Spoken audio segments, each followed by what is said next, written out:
আমাকে বাঁচাও।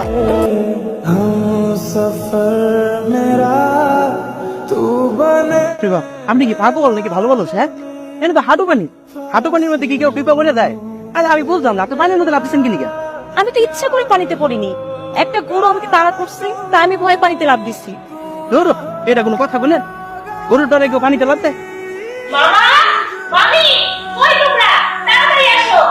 কিন্তু এতদিন পর মামির কথা মনে পড়লো। হ্যাঁ, একটু মামির কথা মনে পড়ে না? আচ্ছা মা, তোমার শরীর ভিজাকে? মামা, আমি গাড়ি থেকে নেমে মন ভরে গ্রামের বাতাস নিচ্ছিলাম, আর কোথা থেকে একটা গরু এসে আমাকে তাড়া করলো। আল্লাহ, তারপর কি হইলো? তারপর আর কি, আমি সোজা পুকুরে। আর বলিস না, এখানে এত গরম, আর নেটের কথাই বা কি বলবো, একদমই নেট নেই।